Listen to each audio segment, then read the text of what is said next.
good blood, all good blood, all good blood, all good blood. I spilled all good blood. It's all good blood.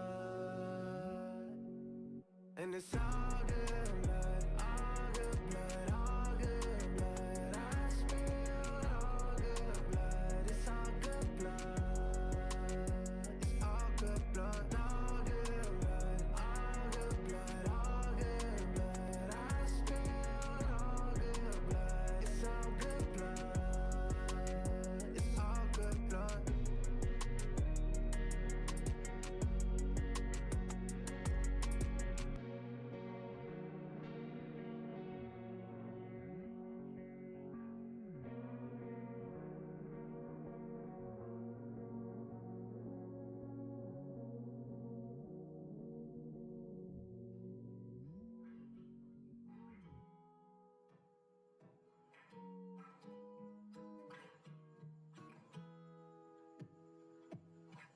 I be changing up the crib every quarter. I got tired of not living how I wanna. I'ma make this shit as big as I wanna. Yeah, I get lost on my way to the kitchen in the morning. Somewhere in the hills of Montana. Yeah, baby gotta heal from the traumas. Yeah, mailbox filled up with commas. I'ma make enough to disappear.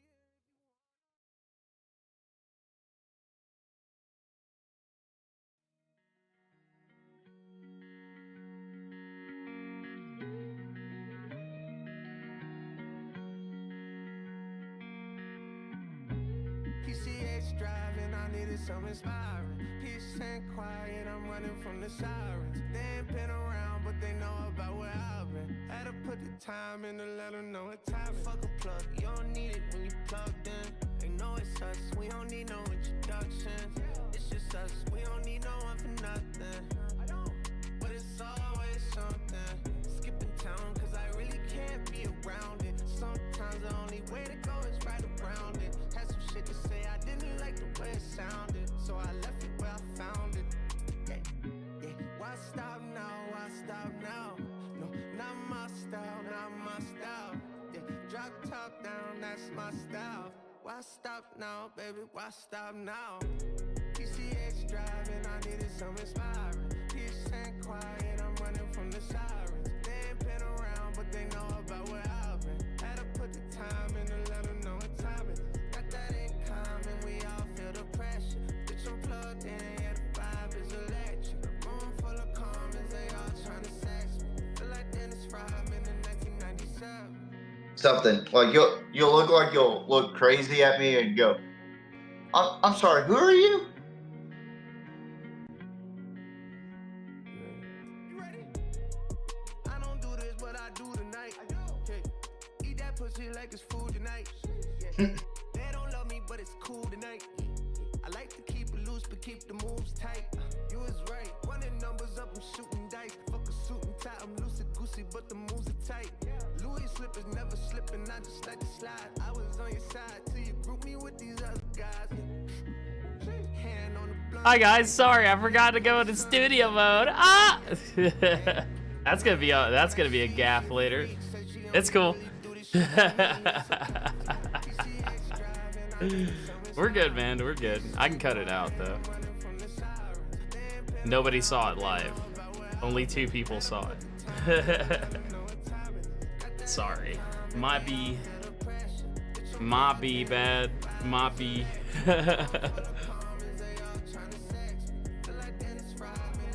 And it's all good blood, all good blood, all good blood. I spilled all good blood. It's all good blood. It's all good blood, all good blood, all good blood, all good blood. I spilled all good blood. It's all good blood.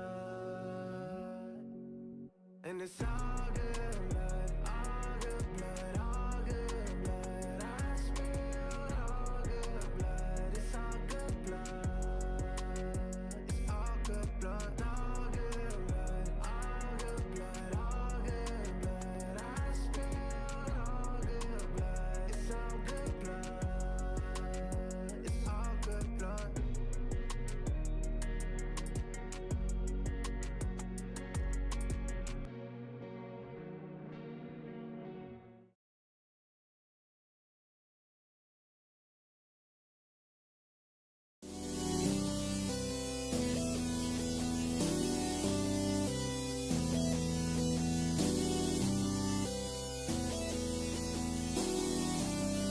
pipe up, hood rich. Doing something different, had to switch it up. Turned up in my section, every night we live it up. All my haters mad, but I don't give a fuck. All my haters mad, but I don't give a fuck. Doing something different, had to switch it up. Turned up in my section, every night we live it up. All my haters mad, but I don't give a fuck. All my haters mad, but I don't give a fuck. It's Hill. Taysom Hill picks up the Saints first down, still going. Wow. I don't care if you let how step. I don't care if you let how rip. I don't care if you let how step. I don't care if you let how rip. I got sauce, I got flavor. Getting all this paper. I got sauce, I got flavor. Getting all this paper.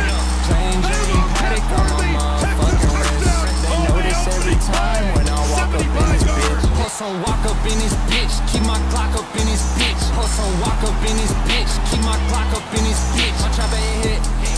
My chopper hit. Martinez my steps up. My funny hit. I don't care if you let how step. I don't care if you let how rip. I don't care if you let how step. I don't care if you let how rip. Doing something different, and I had to switch it up. Turned up in my section, every night we live it up.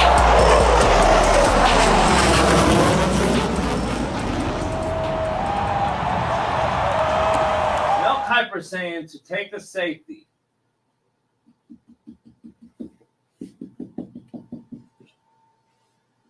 Who sits right here at 10 to 12 yards normally. They're saying that's too deep. So now we have to cater to the offense even fucking more. Move them up here, and it has to be a referee behind them. Get up. Move up. So now you want the safety at 5 fucking yards, Mel Kiper? You fucking idiot! Never been right on the draft yet? You said Ryan Leaf was the guy, you fuck! Now we want safeties at 5 fucking yards? So you can throw a post to fucking Stallworth in 1967, you fucking toupee wearing motherfucker! Holy fuck, you guys on ESPN are fucked, man! Now we have to dictate to the quarterback and quarterback. Please, I know we're all so shitty, but let's blame cover 2 the fucking times, you fucking idiot! Dan Orlovsky, you should have came on my show, motherfucker. You fucked me. You don't know shit either, sitting there in them tight-ass skinny jean pants. You fucks. You motherfuckers don't know football. Get me on there, motherfuckers. You guys fuck.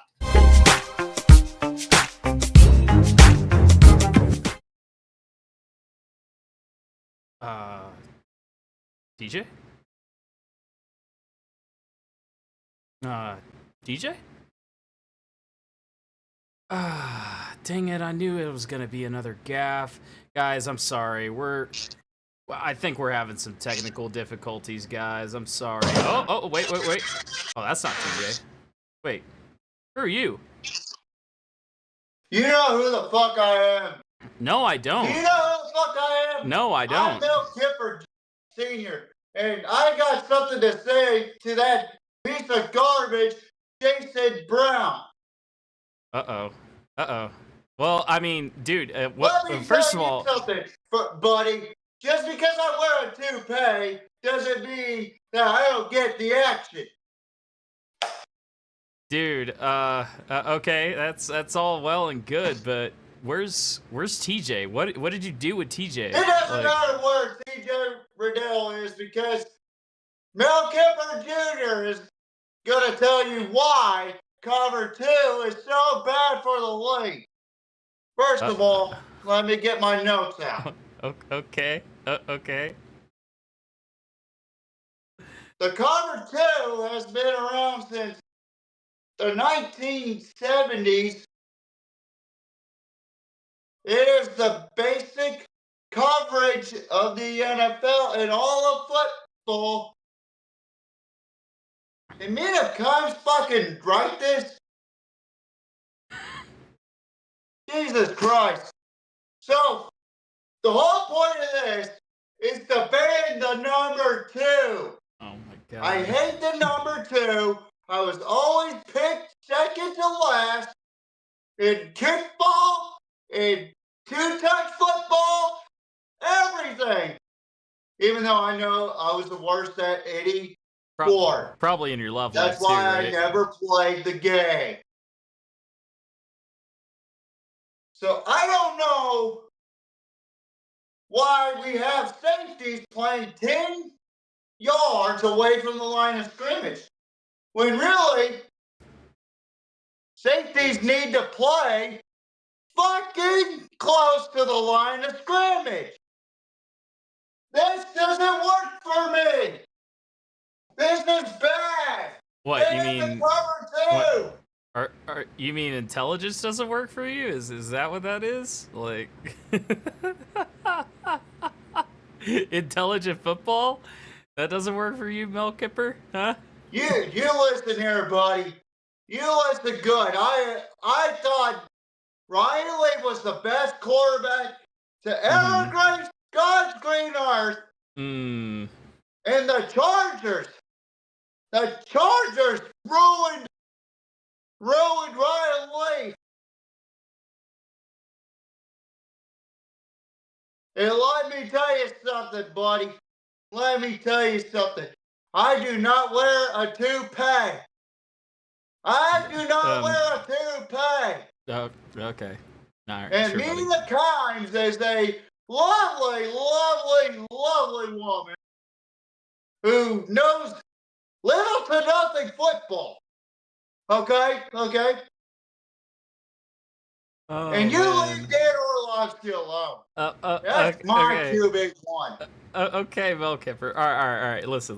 That's all well and good. I love that you love cover 2, man, and I love that you essentially want to. I hate cover 2. I know It's that you. the easiest I know that coverage. you. I know that It's you love easiest hating on coverage cover. in all of I know that you love college hating on football cover 2. 25. Okay, Mr. Toupee. All right. So I know that you hate. What I is- know what? that you. I don't like these insults, sir.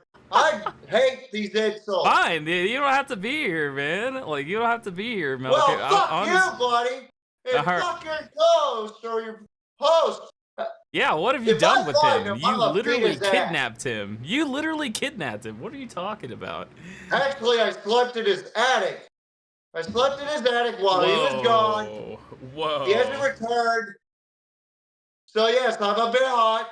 My shirt's a little dirty. I don't know. Why are you in shorts, too? You know, the Mel Kiper I know is usually in dress pants, you know? Well, the problem is I'm here in South Texas. It's hot as hell. I don't know why God decided to burn everybody here. I'd turn it to rotisserie chicken. I have no idea. It's getting too hot, and I'm about to explode here. And to be quite honest, I thought this was ESPN. I thought this was. Yeah, you walked into the wrong studio, buddy. You Let know me what? tell you. Fuck you, buddy. I'm going to the titty bar. Fuck you. Okay, all right. Fuck you. Okay, all right. Fuck you. That's thanks, What man. a disgraceful show. Oh my What a god. disgraceful show. Wow. You know what, Mel? You go ahead and take off, buddy. Guys, we got a great show for you tonight. We got some stuff going on for you. We got a great show going on for you tonight. Let's see. Let me convert back to me. We got a great show going on for y'all. We got the cover 2 fiasco that we're gonna cover, which TJ did such a phenomenal. Mel Kiper Jr. Mel Kiper Sr. did a great job of introducing. We got a college football Week 4 recap for you guys. We got Week 5 predictions in the form of the no huddle offense. We got the Week 3 recap, and we got the Week 4 predictions. And then we're gonna talk about Colorado. Hey, who the fuck are you? Hey. I think What the fuck are you TJ. doing in my house? I think TJ is chasing. I think TJ What is do you chasing mean? This off. is on. Get the fuck out of here.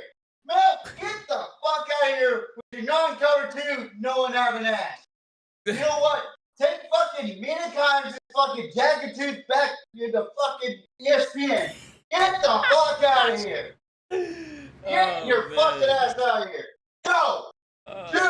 Dude. Yeet like Jay Uso, dog. Yeet.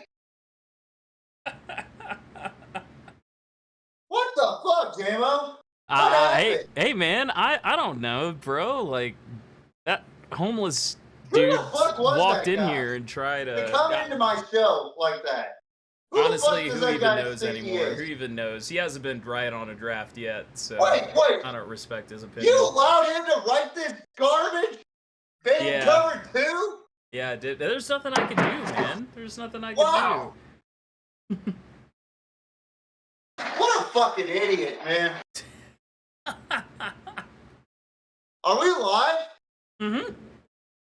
God, that's gonna kill my... Yeah, you caught Now that home it's intruder brain live, rot. bro. You gotta call the cops on him. Oh my God. You know Oh, what? man. With a guy that pathetic, I'm surprised his toupee didn't fall whenever I came in, dude. It did. His toupee was not on the entire time. So I thought so. Is it the one that he tried to use like the cheap glue where he sticks it on his head or whatever? I'm pretty sure he just left it at home, bud. Pretty sure he just left it at home. Oh my God. Yeah. Well, ladies and gentlemen, welcome back to the PMP. After that horrendous start because of Melvin Kiper Jr. or Sr., whatever the fuck his name is. Listen, Cover 2 has been around since late 1970. It is a base defense, the most popular defensive coverage in all of football is the Cover 3. Honestly, I think it's stupid that they're trying to ban Cover 2. I think Mina Kimes just looks at a teleprompter and is told these things by her big boss. She doesn't know what she's talking about, just like what JB said. Shout out to Coach JB, by the way, for putting that out. Agreed. And he did react to that video, That shit went viral. That shit went viral, dude. Yeah, like, unbelievably viral. He did awesome. He did react to himself, and let's just say there's two different JBs.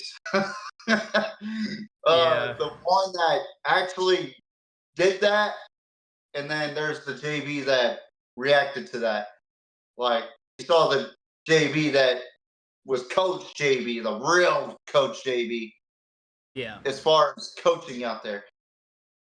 And then you'll see the JB that everybody knows and loves on a personal level. You know, that I guess he kind of, because he hit himself like this when he was watching the video. Yeah. But he was 100% right on that one.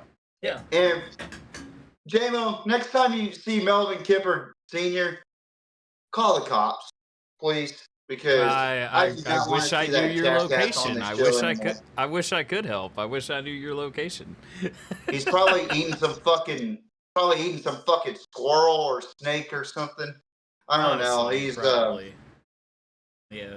The dude looked homeless. He didn't. He looked. What did he tell you? Like, I think I heard him say that Honestly, he lived in my I don't even know. It was a bunch of gibberish. Like I said, you know, like, he hasn't been right on a draft yet, so I discount his opinion. No. I never liked that guy.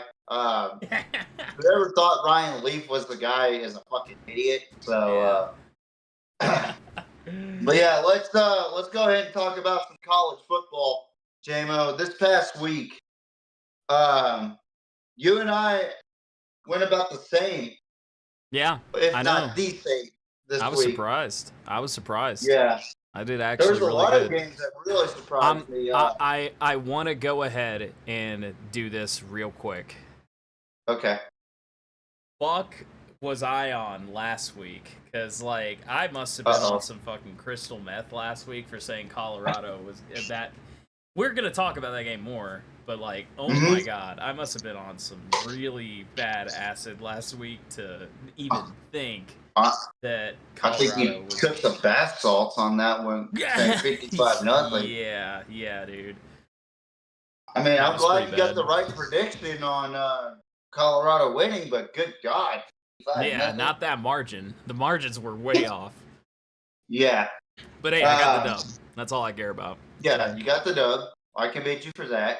Yep. But let's talk about the Friday night games first. Illinois, Nebraska. I mean, it was down to the wire. Altmaier threw for 4 touchdowns in that game. Winning for the Fighting Illini, 31-24. They actually have a big game coming up this weekend. We're going to go over that later. We will talk about that. Yep. And I'm pretty sold on Illinois so far. So same, dude. I think now good. This next game, Washington State, San Jose State. Washington State got lucky in this. Lucky they didn't lose this game. Yeah. And I would venture to say that they're due for a loss at some point. Yep, I agree. All right, so we're going to jump into Saturday where NC State took on Clemson. Clemson dominated the entire game. I'm just going to put that out there. The score isn't what the game indicated.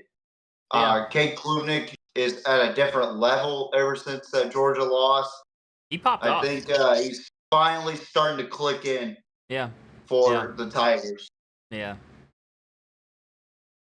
I agree with you 100%. I think he's starting to get his rhythm. I really do. Yeah. Like, I think he's starting to get that rhythm, and I think he's starting to get that shit going. So I really. And like also that. his team too, like the defensive side of the ball is performing at a high level. Oh, 100%. 100%. I agree. For ACC standards, by the way, folks. Not saying that they're the best team since sliced bread. Yeah.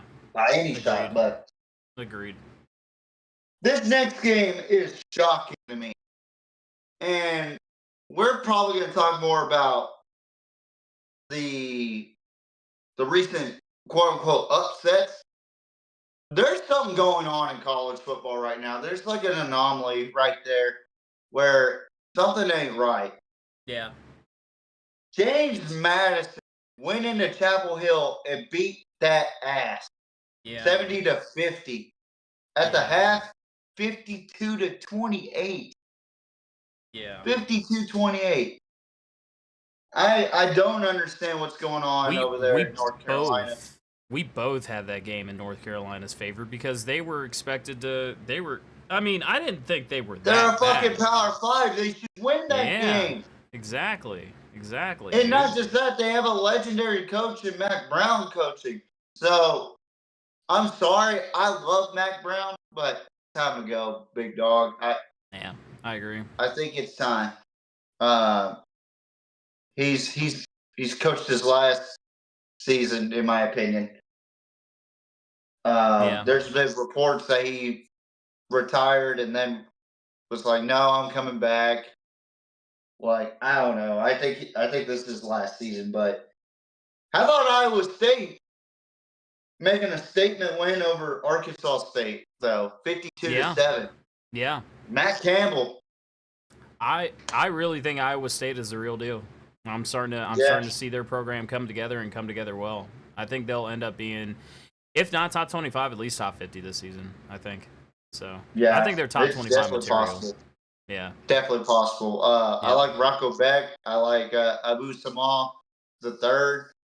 I mean, I love their offense, and their defense is very underrated too. So Big 12, watch out for Iowa State.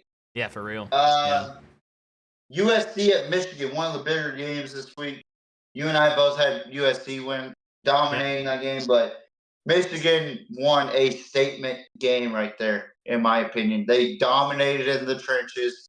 They only threw for 32 yards in that game and still beat the Trojans 27-24. I mean, USC is still a good football team. They're just not a physical team. So they're right back where I thought they would be, and a good team, but not a physical team. Like, their defense is there. They just got to be more physical. Michigan, I think they're back in the race for the Big Ten as far as right now. Yep. But what does that tell you, J-Mo? Is USC bad or is Texas really that damn good? I think Texas is really that damn good. I think they're different. I think, like I said, I think they're undoubtedly the number one team in the nation this season. I mean, I know we didn't talk about it because it wasn't one of the top games happening, but you guys slaughtered. Who was it? L.A. Monroe, I think is who it was. Yeah, L.A. Louisiana Monroe. Yeah, dude, you guys slaughtered them. After they were talking shit about Arch. 51-3. Yeah, dude, and then he puts After up. they were talking shit about Arch, dude. Yeah. I mean, that's what happens when your defensive coordinator talks shit, and then Arch did throw 2 picks, but he was slicing and dicing that defense like crazy. Yeah, he was, and it was good for him. Yeah, it was good for him. Yeah, it was awesome.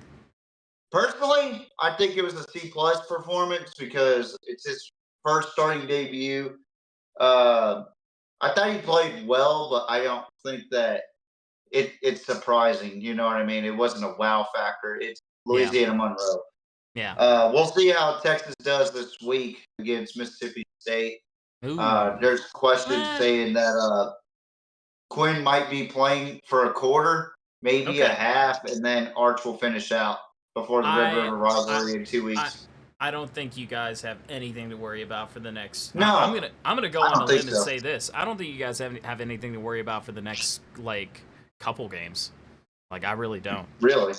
I don't think. I think you guys are undoubtedly I'm gonna hop on the fucking Texas Copium train. I like Texas this year. I think they are undoubtedly the number one team. I think they're undoubtedly the number one team in the nation. I think they're like Georgia a couple for the past 2 or 3 years. I think they're just that elite. And I don't think I think your only competition is Ohio State and Georgia, and I don't think Georgia's putting up. Which we're going to talk about that too. So yeah, I'm gonna skip ahead because LSU playing the same. Louisville looked good against Georgia Tech. Louisville looks damn good, I think. But I'm still not sold on them just yet. Texas Tech 30-22 against Arizona State. Did I have? I think I had. Did I have Texas Tech winning that? No, you had Arizona State. Wow. You said it'd be close, just like I did. And my initial pick was Texas Tech, but I think I changed it because you convinced me or something. So. Yeah, I think so. Yeah. But Jones AT&T Stadium's hard to play into, It is. Now, our game of the week was dominated by Utah. Score isn't what it seemed like, 22-19. It was 16-3 in the third quarter, I believe, and then Oklahoma State had to rally back. I know I had Utah winning that one. Yeah, we both. Or no, I had Oklahoma State. You're right. Yeah. I genuinely think after looking at that film and that game, and Isaac Wilson, let's talk about that. Norman Milf Hunter's brother. Yeah. Start that kid. Yeah, for real. Start that kid. Cam Rising needs to go back. I know Cam Rising's good and all, but he's fucking old. He doesn't need to be playing anymore. You're right. But Utah looks like the best fucking team in the Big 12. Yes, undoubtedly. That is my opinion. I've been on this train, and I said it last week. I think that Utah is a severely underrated team. You want to talk about severely underrated? I think Utah hasn't been in the conversation. They're definitely a playoff team. They need to be. They have to be in the conversation for the playoffs. They are absolutely. I want to go out on a limb, and I want to say they're a top 10 contender. I think they're that good. They might. Yeah. I think they did jump to top 10. I'm not entirely too sure. There wasn't really a top 5 team or a top 10 team that really lost this week. So, yeah. Yeah. Speaking of top 10, Miami took care of business against USF 50-50. Of course they did. Yeah. USF, though, they put up a fight until Cam Ward and Miami just unloaded on them. in the second half.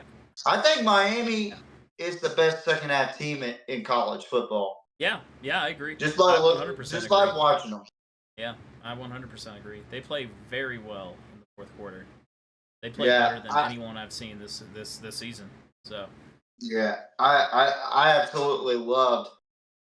I love Cam Ward, dude. I loved him ever since he played at Incarnate Word, and transferred to Wazoo, and now he's balling at Miami, the U. You know, so now everybody's game of the week: Tennessee, Oklahoma. Oklahoma, welcome to the SEC. Holy shit! Tennessee went in there and absolutely took it easy. Yeah. I'm just going to say this. They took it easy on Oklahoma. Yeah. Now, I did say that Oklahoma was going to stay with Tennessee due to their defense. Yeah. And I said Jackson Arnold was going to struggle. And now, look at him now. He's behind Michael Hawkins, the freshman. Michael Hawkins will get the start against Auburn. As Tennessee went in there, Josh Heupel got his revenge. 25-15 over the Sooners, his alma mater. I am really excited to see how this team plays, man. They won by 10. I had them 38-31. JMO had Oklahoma in this game. Now, what did you want to see out of Oklahoma? You want to see that wow factor from Jackson Arnold, or were you more confident in the defense, or what was your why was Oklahoma your pick? Defense. I'm not bashing your pick. No. Defense. I thought their defense was better than what they showed. Yeah. I was confident. And I'll be honest too, Jamo. Yeah. I'll be honest too. Like, Oklahoma's defense really played lights out in that against Nico Imaleva. You know, one of the best QBs in the country, in my opinion. Yeah. I just think their offense right now is really stagnant, and depending how they do against Auburn, this will be the deciding factor for me if Oklahoma is ready for Texas. And I'm not counting out Mississippi State necessarily as a Texas fan, but for Oklahoma, they have to go into Jordan-Hare Stadium and put on a show for me. I still think you guys have nothing to worry about for the next 2 weeks. I'm gonna say that. Yeah. I don't think Oklahoma is good this season. I think you guys are undoubtedly the #1 team in the nation, and I think Oklahoma is just too. I'm really uncertain about what Oklahoma can do. I don't think they can do it. I think even putting them where they're at right now, I think they're overhyped, kind of. So. Yeah, and I picked them as my underestimate, or I can't remember what it is now. Overhyped. No, Overhyped not or overhyped. Dark Horse. Dark Horse, yeah, they were my Dark Horse because I thought Jackson Arnold was going to shine this year, but really he's been not that great, man. Honestly, he might hit that transfer portal after bowl season, you know.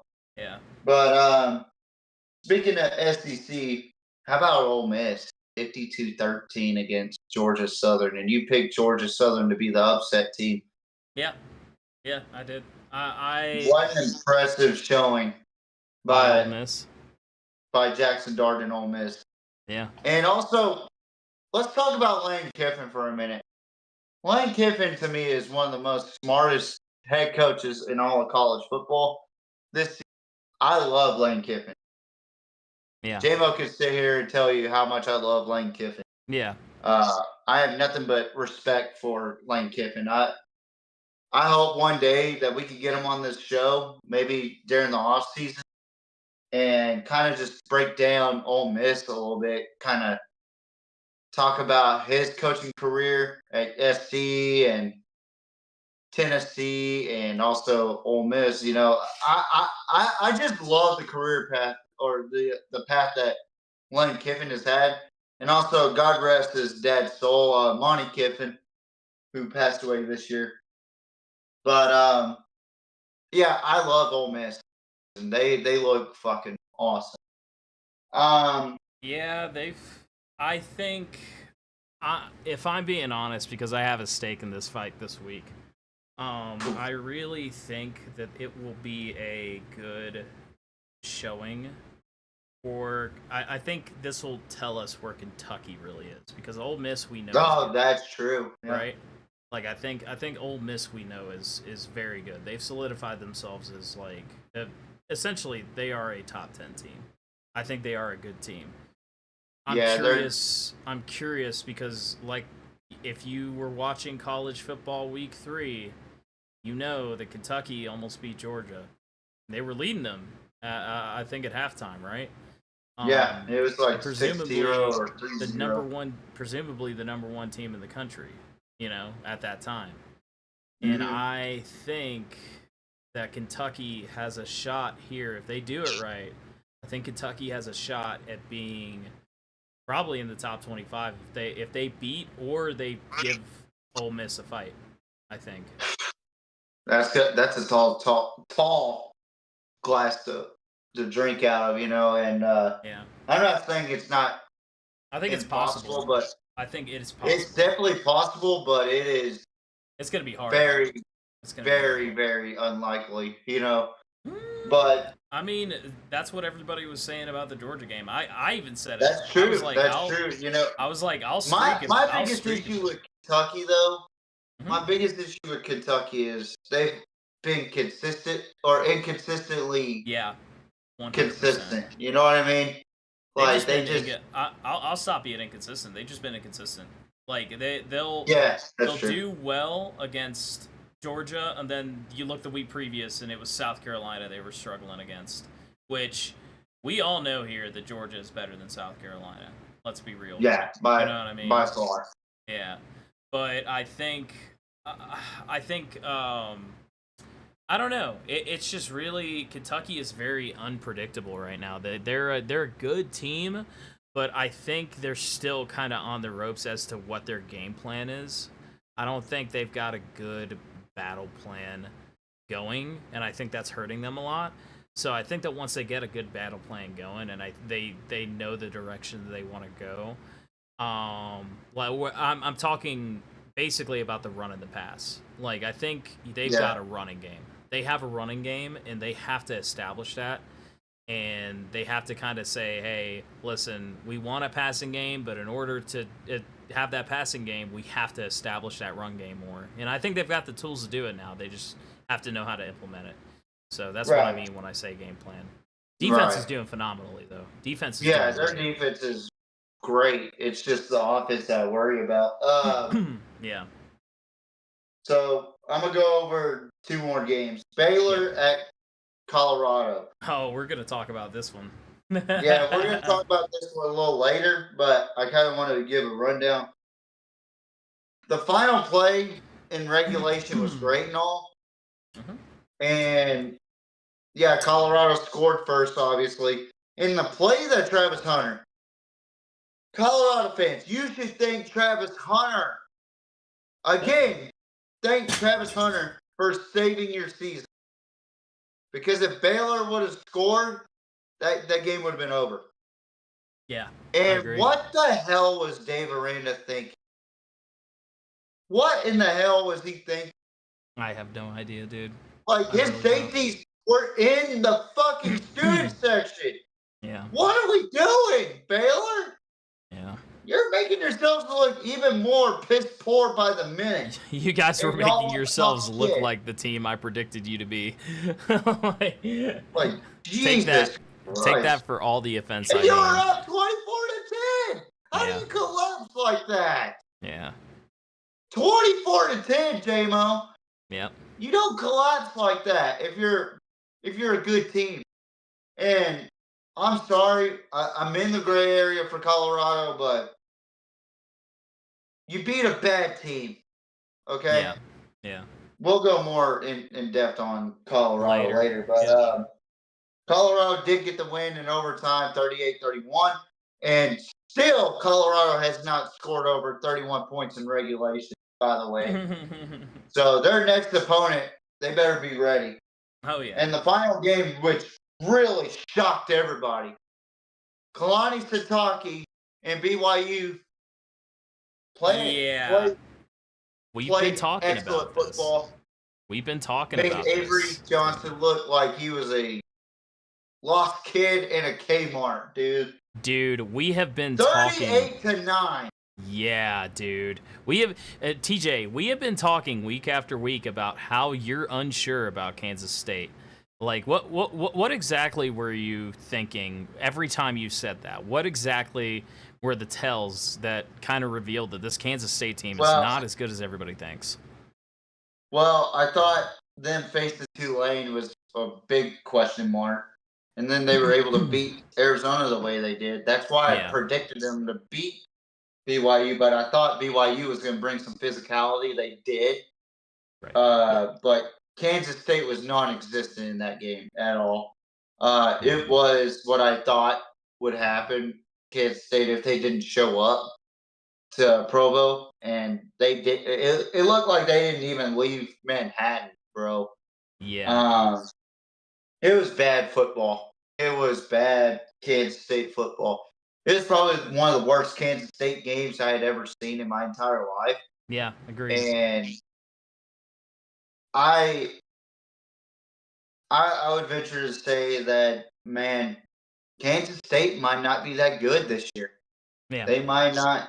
And I've been saying it all year that I don't think they're a top Big 12 team. Yeah, you have been saying it. And I genuinely think they don't have the physicality. And losing Colin Klein to A&M is like a big loss for them, in my opinion, offensively. Without Colin Klein, I think they are lost. They don't know what they're doing out there. Offensively, defense can't hold their own weight. It's going to be a tough year for the Wildcats, and I wouldn't be surprised if Colorado and Kansas State was a shootout, or at least not a shootout, but a tight game, you know. Yeah. But I agree. I mean, and also Bowling Green almost beating two teams that I've been harping on that are overrated and overhyped. Penn State, and there's the balloons. I swear to God. Early birthday celebration, man. Penn State, and then Texas A&M. Yeah. Within a touchdown strike of beating both those teams.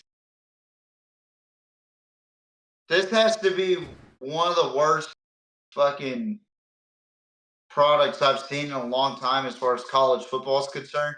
I'm not worried because my team's doing what they're supposed to be doing. Yeah. You know? And if I'm A&M fans, I'm worried. If I'm Penn State fans, I'm worried. Because Bowling Green shouldn't be coming into our house and playing football with us. It should be fucking 42-3, 59-3, 63-0. You know, I want to see Power Fives be Power Fives. Separate themselves from a group of five. There's a reason why you're called a Power Five and not a group of five. You know, there's levels to this shit, guys. And y'all are playing down to y'all's opponent's levels. It's crazy to me. It is fucking nuts. And then whenever you get into conference play, you play a higher standard. Trust me, Texas did this for a long freaking time. I cannot stress enough how bad it is. But we're going to move on to our week 5 predictions, JMO. I'm excited for this week. It is not 17. It is 14. You're welcome, JMO. Thank God. There's some pretty good games that I'm really interested in. Hopefully we can get them right. And for this, But, we go to the no huddle offense or the hurry up offense, some people like to call it. All right, just a quick reminder of the rules here. All right, so we will each have 5 minutes, right? So sorry, not each 5 minutes. We will collectively have 5 minutes to predict 14 games, right? 14 games is a little bit lesser this week. That's about, I want to say, a good like 20 seconds per game. I want to feel, and if we don't predict them towards the end, hence we run out of time, we have to just give our predictions, no reasoning. That's it. Just our predictions and the score. That's it. So, yeah. All right, you ready to do this? I'm ready. Let's get it. All right, let's get it. Virginia Tech at Miami. Who you got? No reason to explain. Miami. Kyron Drones is about to lose bad. 49-21. All right, you know what? I'm getting on that train. I got the U as well. I think they're just playing really good football. I think they're the best fourth quarter team in the nation right now. Honestly, yeah, the U. Washington to Rutgers. Who you got? I'm not really sold on Rutgers right now. I think they're about to face one of their more tougher opponents in the Big Ten. Give me UW with the win. Ooh, okay. 24-21. You know what? I feel like my old chief would kill me if I didn't pick the Huskies here, but I also think they're just playing better football, so I'm going to go with the Huskies here. Kentucky and Ole Miss, who you got? JMO, I love you and all. It's fine. But don't worry. They're playing in Ole Miss this week. Yep. Give me the Rebels 38-14. I genuinely don't think that the offense is going to show up in this game for Kentucky. I think here's my logic. You ready, TJ? Go ahead. If Ole Miss has a challenge with Kentucky, I think honestly, then we need to reconsider where Kentucky's spot is, because I think Ole Miss is good. I'm still picking Kentucky here because I think they're going to give them a challenge. I think it'll be a lot closer. I've got them going 28-24. I think it'll be that close. I think it'll be really close. Oklahoma State at Kansas State. Who you got? Oh, man. Both these two struggled bad last week, but I'm picking one of the lesser, or one of the better out of the lesser. The one who struggled Oklahoma less. State. Yep. 35-32. I think that these games in general, you never know what's going to happen. Yeah, I agree. But I do think that Oklahoma State wins this 35-32, and Ollie Gordon has to step up in this game. I've got Oklahoma State just based on what I've seen. I've got the margins a little bit different. I've got them winning 35-21. I don't think they'll mollywop them, but I don't think Kansas State is going to show up again. I think they're still going to be down on that loss. Maryland at Indiana. Interesting pick of a game here. Yeah, I'm really liking both. But yeah. I am more invested in Indiana in this game. I'm going with Indiana 31-20. I think they're playing really good football right now, and nobody's talking about Indiana right now. Yeah, I am how well their actually defense surprised. is. I think the margin is going to be a little bit bigger. I've got them 42-21. I think Indiana's going to take it. I really like what they're doing over there. Go Hoosiers! I really think that they're going to take the cake this year. They're due for a good football team. They are. Louisville at Notre Dame. Who you got? They're playing in South Bend. I know they played against Northern Illinois and lost. Give me Notre Dame in this game, 24-14. I think they're playing a lot better football this time around. As much as it burns my tongue to say it as a Kentucky fan, you know what? I really think Louisville is all that in a bag of chips. Give me Louisville. Now I've got them winning close, 28-21. I think it'll be within a touchdown. I think it'll be that close. Arkansas at Texas A&M. Who you got? Woo Pig Suey. I think Mike Elko and A&M does not perform well in this game.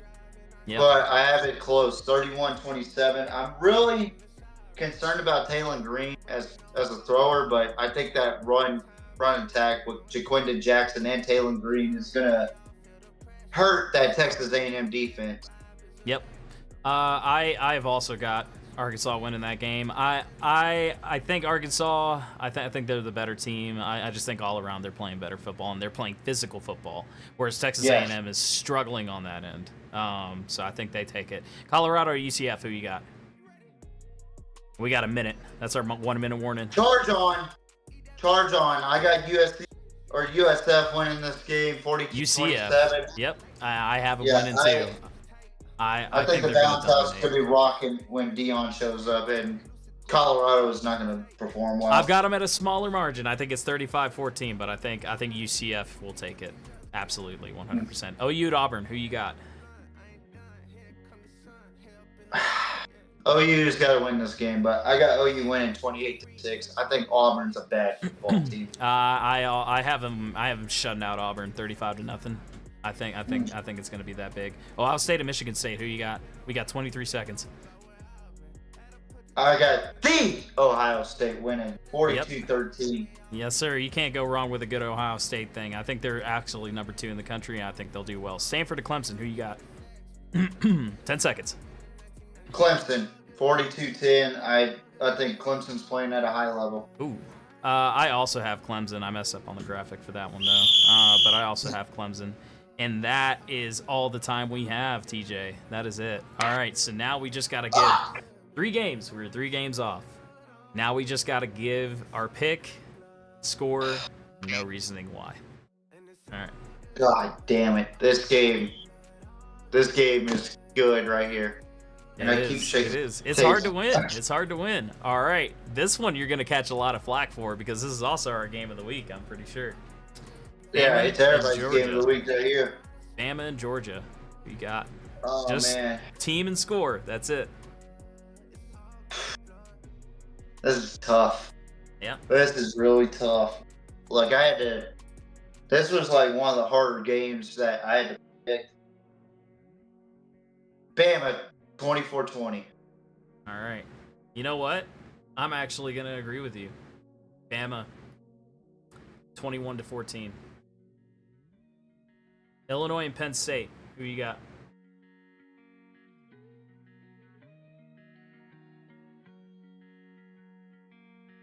I know you want to talk about this one too. I know. Penn State. We left the big 27-20. Yep. All right. God damn it! Those 2 games I wanted to talk about really bad. I'm going with Illinois. All right. I have them winning 35-28. Wazoo at Boise State. Who you got? I wanted to talk about that one too. Fuck. Yeah. Why do we suck at this? I'm gonna go with the favorites, Boise State. Yeah. 38-21. Same. Boise. I've got them winning 42-21. Yep. All right. Cool. That is our no huddle offense. We got punished. Good. We got punished. So, for context, this last week, myself and JMO tied 9-8. We did. And it was by far my worst predicted week. So I'm gonna come back strong. I think that was my best, right? You said? That was your best week, and that was my worst week. So yeah. And also moving on to this, because I really like this. We're gonna move on to NFL, I think. Oh fuck. Because I actually did, I can't believe it, but I did better than TJ. Yeah, he did. So last week, week 3, JMO actually went 2-3. I went 1-4. The only game I got right was the Thursday night game, where the Jets dominated the Patriots. And wow. Before we get started with this, can I just say how fucking fake the NFL is? Yeah, like for how real. scripted it is. For real. Like, there's games I want to talk about that are scripted as fuck. But yeah, we already knew that the Jets were going to win. I thought the Patriots shit beforehand, and yeah, absolute dog water. New England is. And I don't think Gerard Mayo is the right guy for the job for New England as the head coach. I mean, it's nothing against Gerard Mayo. It's just I don't think he's head coach material yet. I just think that they hired him on because he was a former Patriot. But Aaron Rodgers absolutely dominated the Patriots, and the Jets without Jermaine Johnson still dominated the Patriots. I really enjoy watching the Jets. That's one of the few teams I like to watch so far this season. They play really good football. They're really physical on the line of scrimmage. I love watching the Jets right now. J-Mo at the moment is getting his gear on. And I guess I gotta get my fucking gear on too. I think you know what I'm about to pull out. Yeah, he's about to. Oh boy. Every week, man.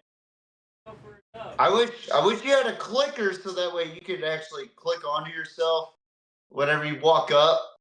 And yeah, but no. Getting a little too. This next game we're gonna talk about it more in depth. Pittsburgh. Yes, sir. Came away with a victory. And what do we know about Justin Fields Hey, being traded to the Pittsburgh Steelers? You know what? What did we know that Chicago was going to struggle without Justin Fields? And what did we know that Justin Fields was going to thrive somewhere else outside of Chicago? You know why? Because they have their key components for him. And look at this amazing jersey that J-Mo's got on today. I mean, let me tell you, the Bears fucked up big time. Yeah, they did. I said it before. JB has said it before. The Bears fucked up by getting rid of Justin Fields. Look at him now. 3-0. Absolutely crushing it this season. To be honest with you, okay, so there were talks within the Pittsburgh Steelers this week about maybe Russell Wilson, what we're gonna do with him. I honestly don't think he has a spot. I think Justin Fields is it. I was doubtful at the beginning, but man, has he been the hot man ever since? Because they know how to utilize him. Yeah, you put him with a good coach with Mike Tomlin, right? Yeah. And the Steelers are 3-0. Nobody expected this at all. Yeah. They're above the Ravens. Again. They're above everybody in the AFC North. Yeah. I had them they in are the last number one AFC spot. North team. Yeah. I think we're so hot that the way and especially the way the Bengals are playing right now, which is utter shit. I think we're so hot that we beat the Bengals this year.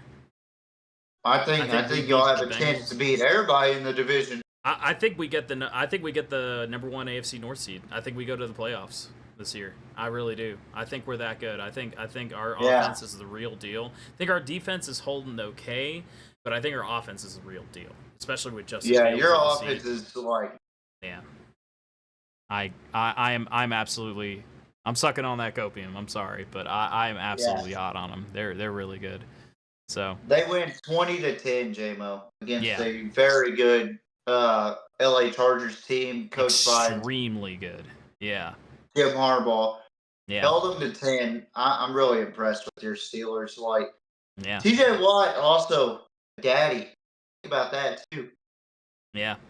Who would have thought TJ Watt be a daddy? Yeah. Yeah. But that's besides the point. But how about this game? Detroit shut our fucking mouths for sure. 20-13 over the Cardinals. Looks like Motor City Matt Campbell and the Motor City Thundercats are back on stride after beating the Arizona Cardinals at Arizona. I like Detroit, man. They're a tough physical. But Arizona, they look like they didn't want to play Detroit at all. Yeah, they looked like they were all finesse, so I agree. Okay, so they weren't playing at home, but this is where I say the NFL is WWE. Yeah. Kansas City Chiefs, Atlanta Falcons with seconds left to play. Kyle Pitts was in the end zone, and Kirk Cousins throws it, and there's no pass interference call. What the fuck, man? Like, can we get a real fucking game and stop fixing these goddamn games for the Chiefs so that way they can be the first team to three-peat? Like, I am so sick and tired of this watered-down product. I think anybody with a set of eyes there, I'm sorry, but I think anybody with a set of eyes there, I think you call that. I'm sorry. Like, you absolutely call that. Like, that was just, like, dude, actually, I thought at one point he was tackling the dude. I was like, bro, no way. Like, this is allowed. Like, that's, nah, I'm sorry. Like, you don't just do that. That's a pass interference call every time. In every other stadium, 9 times out of 10. That is a pass interference call, 100%. And I think Kirk Cousins, I think he was a better performer that game. I really do. I thought so too. And what the fuck is going on with Patrick Mahomes this season? Yeah. 5 touchdowns, 4 interceptions. I'm not hot on him this year. I don't think Pat is Pat is the real deal. I'm gonna keep it a buck with you. So yeah. And then the final game, I thought the rookie outperformed. Yeah. Both Joe Burrow and Patrick. Yeah. 21 for 23. Yep. In this game. Yep. Jaden Daniels really looked good. He did. He may be the emerging NFL Rookie of the Year.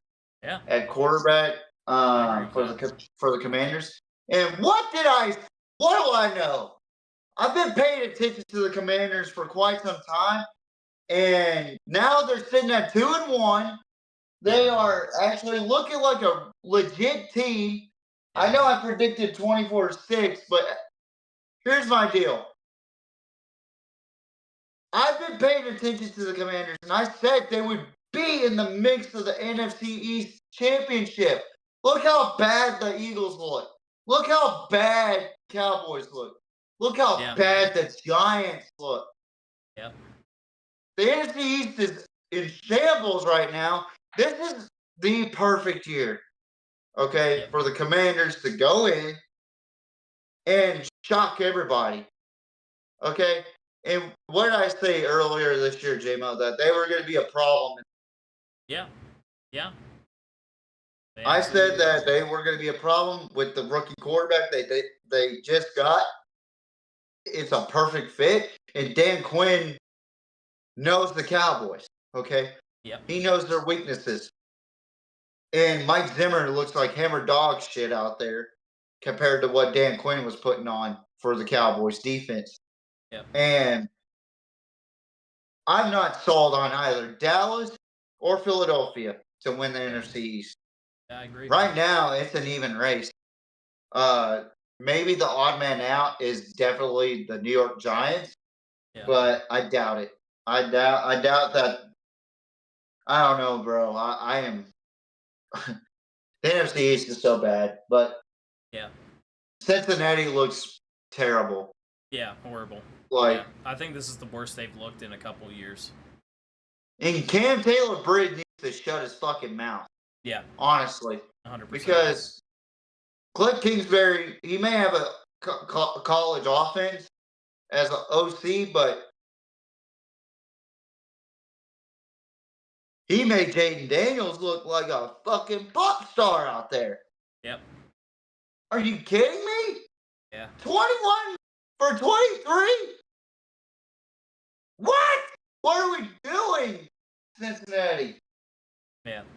As they dropped a goose egg in 3 now. Yep. This is probably the worst I've seen Cincinnati play under Joe Burrow. I'm telling you, this is rookie year.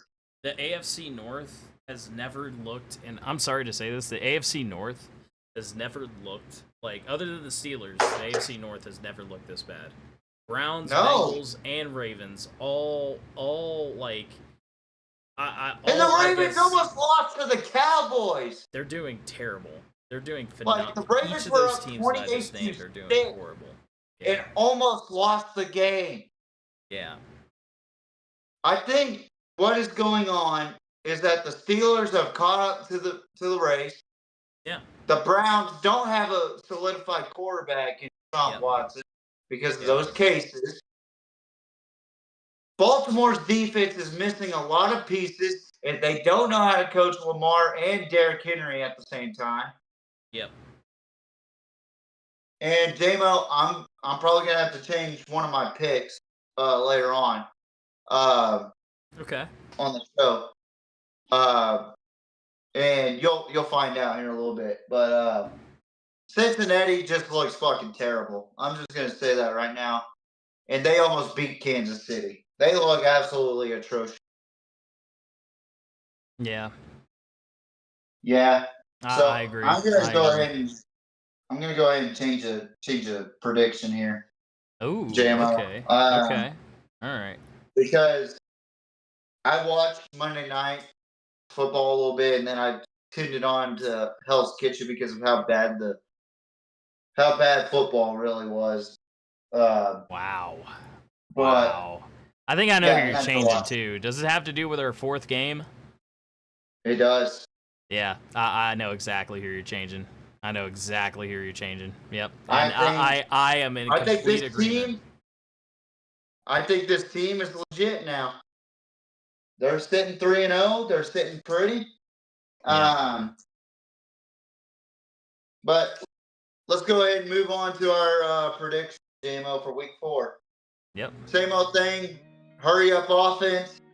Yes, sir. Let's get We're it. going to be doing our 2-minute drill, ladies and Oh, yeah, gentlemen. 2 minutes drill. Yes, sir.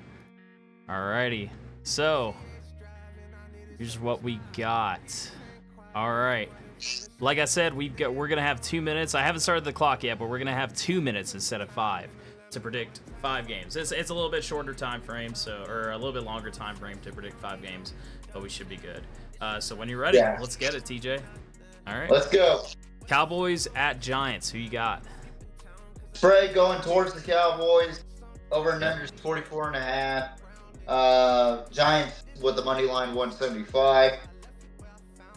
Bad football game, but I'm going with the Cowboys 21-13. All right. I just think that the Giants are fucking awful. I think the Cowboys aren't, terrible, and the Giants are. Therefore, I'm going with the Cowboys. I think the Cowboys win. I think they win 35-21, I want to say. All right, Vikings and Packers. Who you got? This is an interesting game. Malik Willis starting out for the Packers. Jordan Love's hurt. Sam Darnold making a resurgence. Yep. I'm going to go with Sam Darnold's Vikings here for 14. Even though the Packers are 2.5-point favorite, the over and under is 43.5, and the Vikings the money line 120. I like the Vikings here too. I just think it's the obvious pick. I think the Green Bay Packers are good, but I'm not sold on them just yet. So Chiefs and Chargers. Who you got? We're at 1 minute, by the way. Derwin James out of the game. Chiefs are favored to win on the spread 7 points, 39.5, and Chargers are in the money line 270. Give me the Chiefs 27-24. I agree. Give me the Chiefs. I want to say it'll be 35-28. I think it'll be a touchdown difference. Bills and Ravens, and this is the game we might have been referencing. By the way, we got 30 seconds. Bills and Ravens. I don't know what the spread is now, but give me the Bills big, 35-10. I am gonna have to agree with you. I think it's gonna be 42-7. I think the Ravens are just doing really bad this year. And then the last game we got Seahawks at Lions. Who you got? Oof. 10 seconds. Man, I love Detroit. I love Seattle because of my grandpa Jim, but I think Detroit wins this 38-35. Yep. Yeah, I agree. I think give me Detroit 35-28. I agree with that. All right. And that is our... Yeah, Holy that's shit, it. we completed it? Yeah, we did. It's funny. Woo! It's really funny. You give us 5 games, and yeah, we do it. We do it, man. We do it. Yeah. It's awesome. Pick that ass! And what's Hell crazy yeah. is me and J-Mo picked the same picks. Yeah. Yep. It's awesome. Makes me want to pick different The opponents. only But one anyway, the only one I had, other than you, I think I had, what was it? I think I had you had the the Steelers Ravens. and the Chargers. No. I had the Ravens. I had Oh. sorry. I had the Bills going over the Ravens when you had the Oh, Ravens. yeah. And I was like, I nah, swapped it I'm over. sorry. I was like- Yeah, that was the had to team he was rethink talking that. about. And honestly, I agree with you because the Ravens are playing like shit right now, and I think the Bills are just way too hot. I really think. I know they're playing. I know they're playing in Baltimore, but Bills are at a different level right now. Josh Allen's at a different level right now. I think a lot of people start talking about him. Now, last thing we're going to talk about. Okay. This is TJ's main event. All right. Colorado had a big win over Baylor this week. 38-31 in overtime, right? Let me raise this camera up a little bit. Okay. 38-31. Colorado goes and wins the game in overtime. Doesn't score 31 points or over 31 points in regulation, right? So let me ask you fans a serious question. If I'm Colorado and I had a 1 win above Baylor Baylor was 3-9 and was fucking god awful. Colorado was 4-8 last, god awful. Let me ask you a serious question, and look at me in my eyes when I say this. Why would you storm the field against Baylor? Baylor has been historically bad. People need to understand Baylor is atrocious. At any level. Look, they had great moments. RG3. Petty. Foles. All these guys. Or Florence. Nick Florence.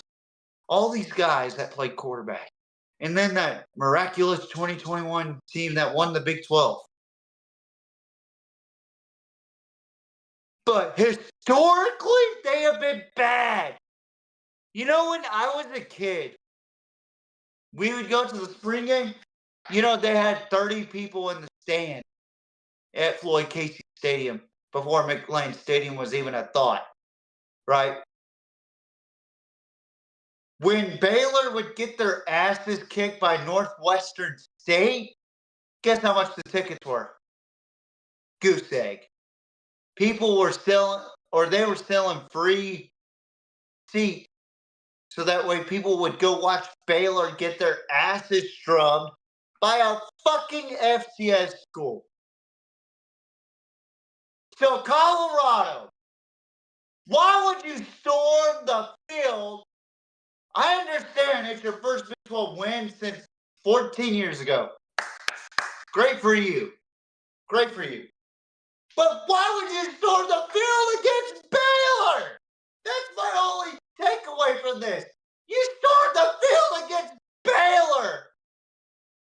And then you want to talk about a play that happened during regulation. You're not talking about Travis Hunter lowering his shoulder, popping the ball out, and the ball went out of bounds in the end zone for a touchback. Oh, it's these prime sexuals. It's these prime sexuals. And then it's the non-fans that are too, I don't know how to say this, J-Mo, without being disrespectful, but too soft for the game. They want helmet condoms on their heads.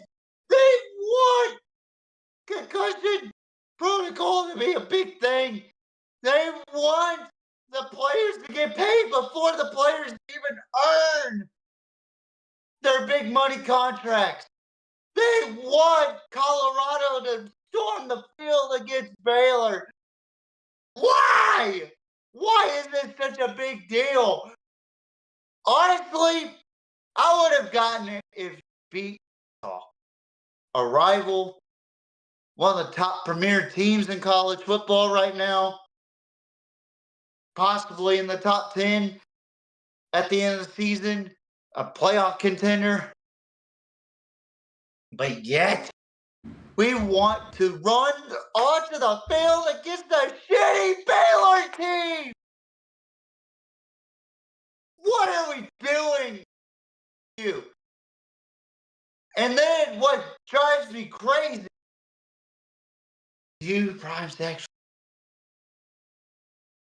sexuals want to sit there and tell me that Shedeur Sanders is the best college quarterback in all of college football right now. You want to sit there and tell me he's the best quarterback in college football right now. Right now. Here's the stat. 25 for 41. Damn. 25 for 40 fucking 1. And y'all want to just glamour at one big play that's been made throughout time in Colorado. How come you're not glamoring Cordell Stewart? How come you're not glamoring Joel Klatt? Joel Klatt made that play. He's an analyst that is a buff. He was a buff. And you don't give him the same credit. You know why? Because you're prime sexuals. And you want to storm the field against Baylor. I get it. It was an awesome play. It was immaculate. It was crazy. I get it. The moment is hot. And then you make a big stop against Baylor. Baylor! Oh! You're about to give me an aneurysm. It's just mind-blowing. How in the hell do you expect to be taken seriously if you run onto the field against Baylor? Baylor! Holy shit, J-Mo. I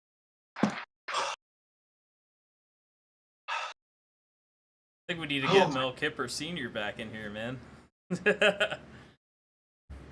maybe cool you off a little bit. Maybe give you a break. Oh my god. Dude, holy crap, man. Go ahead. What's your initial? My opinion, I'm not gonna lie, man. Like, why are we doing this, man? Like, why the fuck? First of all, I'm gonna tell y'all straight. Like, I'm about to say this. Like, first of all, dude, Colorado, nobody gives a fuck about y'all. We haven't given a fuck in a long time. We don't care if you win against Baylor. We don't care if... honestly, we wouldn't fucking care if you guys, like, won against Texas at this point. I'm gonna be fucking honest. And you prime sexuals can get at me. I don't care at this point. We've talked this team to death and to death and to death. And it's been overdone time in and time out, dude. Like, I'm just so tired of talking about this Colorado team that is so irrelevant. And they're just so frustrating to, like, talk about, man. Like, there's nothing going on in Colorado. There's nothing. They don't have a good team. They haven't had a good team. It'd be like, I honestly, this is not just being a guy from Kentucky. I would honestly rather talk infinitely more times about Kentucky or Louisville than Colorado, because Colorado is just a joke at this point. You say they, you know, it's like, how are we going to take them seriously? I already don't. I think they're a joke. I think they're honestly a joke. I am so... I'm going to go ahead and eat fucking crow for this. I really thought y'all were, like, way better than Baylor. I was apparently really wrong. Now, I will never, ever make that pick again. Because to me, you guys are right there with Baylor. And it showed. It absolutely showed. Going to overtime with Baylor shows how bad you guys are. And that's a message out to every single Colorado fan out there. I don't care who it is. I don't care how big you are. Like, you guys are very, very bad. You guys are a very bad football team. I think you guys overhype yourselves. I don't think anybody is hyping you up. I honestly don't know why we care about Colorado football. I don't know why anybody cares. I don't know why those stands are filled up. I don't know why the hype is going the way it is. I honestly could give a fuck less about Colorado football. I really could care less. Like, that's all. That's all I have to say at this point. It's ridiculous y'all are storming the field against Baylor, because that'll probably, realistically, that'll probably be your only win this season. Yeah, I honestly think that if you guys want to be taken seriously, if you guys want to be taken with a grain of, like, with an inch of decency, I think you guys need to show that you guys are not all talk. I think you guys need to show that you guys are there for one purpose and one purpose only. That's to play football. Look, when Kentucky came in, I think you guys can learn a lot of lessons from Kentucky, because honestly, that has been the MO at Kentucky for the longest time. And anybody who has been a college fan knows that. That's been the MO for Kentucky in football for the longest time. It has been bad season after bad season after bad season after bad season, to the point where we're just like, oh my God, like, Kentucky football, we're going to get beat by everybody. But now we have a team. We put up a fight against Georgia, because when we came to play against Georgia, we came to play football. And even this week versus Ohio, put up 44 points against a pretty borderline decent Ohio team. Not Miami, Ohio, actual Ohio. Like, pretty borderline decent. But you guys went in against, you guys going to overtime with Baylor, one of the worst teams in their conference. Bro, no, I'm sorry. You guys are irrelevant. You guys need to learn your lesson. You guys need a team humbling. Now, I honestly don't think we should be caring about y'all. I really don't. I can safely say that I safely don't. I don't care about y'all. I really don't. And I think any Colorado fans out there, I honestly think you guys are just, at this point, you guys are delusional. You guys are telling yourselves lies. And I really, yeah, you guys are overhyped for me. Drop the act and just be done. Just get better at football. Stop pretending like you're good. Stop being happy with mediocre wins. And stop saying that your quarterback is one of the best. I believe that our quarterback is better than him. I would like, you know what? I want to see, and TJ, I'll get to you here in a second. I want to see a Kentucky versus Colorado game. Just shut y'all motherfuckers up. I'm sorry. I really do. Because I really think our Kentucky team could run the floor with your ass this season. I'm that hot on them. And TJ, I don't know if you agree with that, but dude, I agree. I think Kentucky would show y'all how bad you guys are, because Kentucky's not even ranked right now, but I think they would. I think the score, I'm going to tell you the score of what I think the Kentucky-Colorado game would be. Are you ready for this, TJ? I think it would be 62-7. I think it would be a fucking blowout out of this world. Fuck it. You know what? I'll go even further. I think it would be 70-7.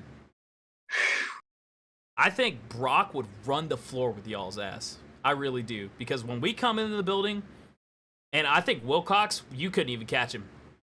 I think because when we come in the building, we come to play football. You guys don't. You guys come to showboat. And y'all don't know what the SEC is all about. Y'all have never played. I think if y'all play Georgia, y'all would just surrender at the half. I really do. I think if y'all play Texas, y'all would surrender first quarter. I think that's how it is. I really do.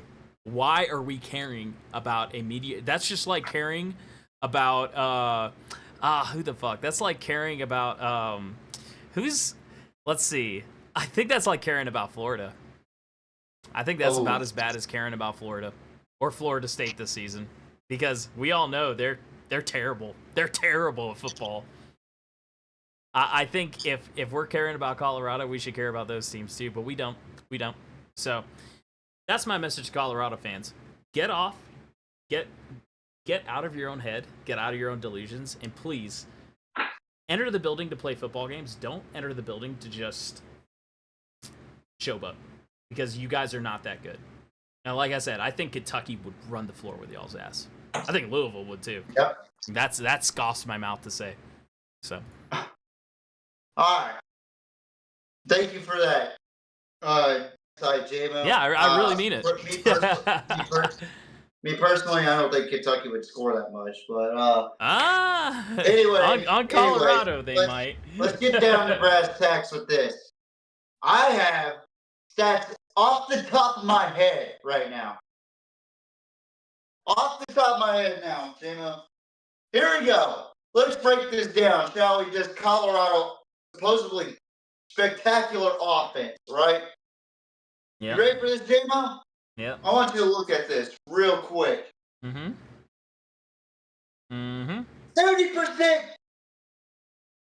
plays are pass plays.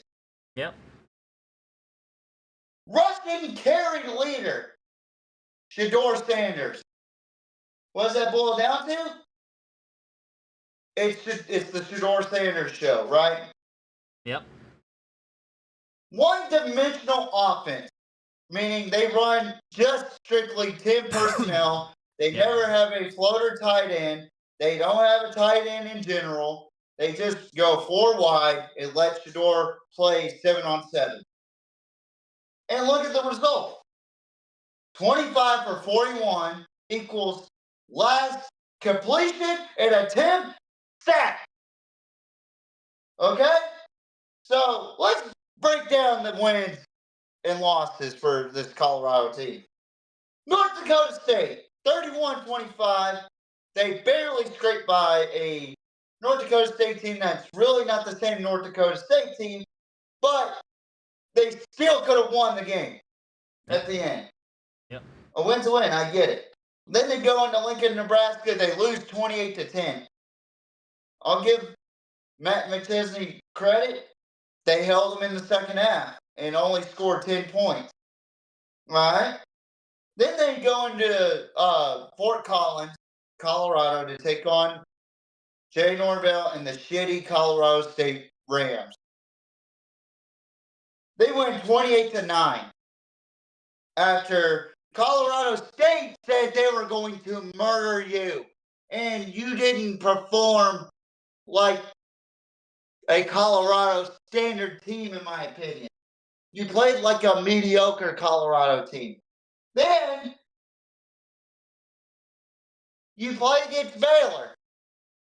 Okay? There's a reason why over here I got 31-31.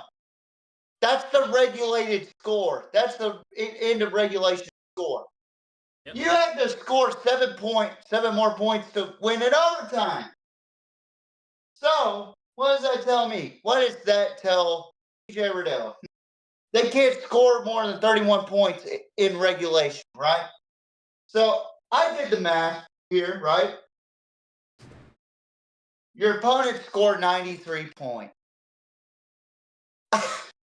93 points. That's fucking sad. And then your offense, your supposedly high-powered offense, scores 87 fucking points. 80 fucking 7 points, J-Mo. Yeah. So realistically, you're losing to teams. You're losing to teams. You're a better second half team, I'll give you credit, but you still suck. You're still losing.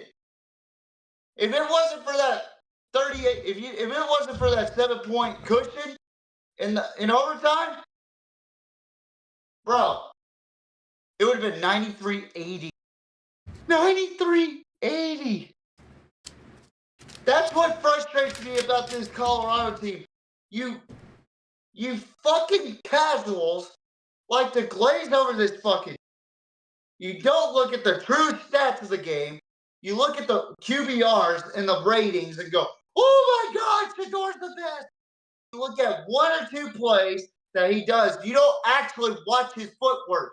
You don't actually look at his progression. He plays 7-on-7 football, folks. He is not a true NFL quarterback. And he runs one-dimensional fucking offense. In the NFL, what do? They run multiple offenses. You cannot tell me that Shador Sanders is better than Carson Beck or Quinn Ewers or Jalen Milroe, or I'll even throw in Brock Vandegrift. I'll even throw in, I don't know, Miller Moss. Shador is not that great of a quarterback. Dink and dime, and I don't care what any Colorado fan has to say. I'm usually in the gray area once it comes to Colorado. This is constructive criticism. I don't hate on Colorado. I don't think that Shador's a bad quarterback necessarily. But when you run 10 personnel all the time, what do you expect? When you throw the ball 70% of the time, what do you think happens? 25 for 41, for example, against a shitty Baylor defense coached by the only defensive play caller in all of college football that's a head coach. And nobody gives this kid credit for Colorado. Travis Hunter. That kid has saved Colorado from so many games this season. So many games. And he gets little to none credit because guess what? Shador Sanders did this. Shador Sanders, perfect timing. Get the fuck out of here with that shit. Honestly, I am so sick and tired of the disrespect on Travis Hunter. Like, at least Big Matt would go on there and talk about Travis Hunter. What do you bisexuals do? You talk about Coach Sanders. You talk about Shador Sanders. You even talk about Shiloh Sanders, which I think he is the redheaded stepchild of the goddamn family, by the way. The only time Deion paid attention, any attention, which is sad to me, is when Shiloh got hurt. And I think that defense is hurting without Shiloh, and I don't think Shiloh is that great of a safety. That's just my opinion. Take it as you will. And, you know, I just don't understand what makes this Colorado team so special. I don't. After doing all that,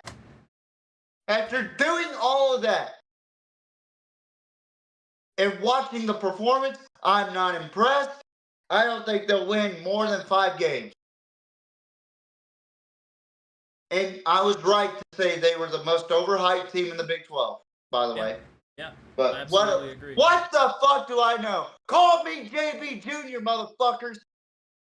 I dare you. Like, y'all don't know that I have my own takes, but y'all think I steal from JB's takes. God damn, like, that's insane to me, J-Mo, that it's crazy. Like, I'll say something about Colorado, and apparently I am JB. How insane is that? Yeah. You know, I have my own takes, too. I predicted Texas State would beat Arizona State 35-31. Arizona State came out with a win, 31-28. And Texas State could have won that game 35-31. Yeah. Like, what do I know? Right? I'm just some fucking JB wannabe, right? I've had conversations with JB, too. On DMs. and on his show. But I want to be a JB wannabe because I agree with him. Get the fuck out of here. Seriously. It's crazy to me, J-Mo. It really is. But Yeah. back to Colorado. I just had to say that because it's insane that people like to say that. I don't know. But Colorado, if you really want to impress me, go out there, score more than 31 points, first of all. Hold Kansas State. Hold UCF in the bounce house and consistently do it. Yeah. Don't just sit there and be all about the fucking bling and the perfect timing and what the fuck ever. I'll say And this stop too. clamoring over Shador. I think Shador Sanders is one of the only people. I still can't say his name. I think Shador Sanders is still one of the only. He's the only person that comes in and is playing semi-physical football, and I don't think we should be glorifying that. I think that entire Colorado team just needs to learn how to be physical. Now, I think if they face an SEC opponent, like They get fucking shit canned. Honestly. Yeah, any one of them. Hell, even Vanderbilt. I'd say Vanderbilt mollywops them. Oh man, I don't know. I think it would be a. I don't know, man. I really. I think Vandy wins by 10, if that's what you're saying. But yeah, well, what I mean when I say mollywopped is, dude, you should not be losing against Vanderbilt. You should not be losing against. Fuck, man. I'd say if they went against Florida, they'd probably lose.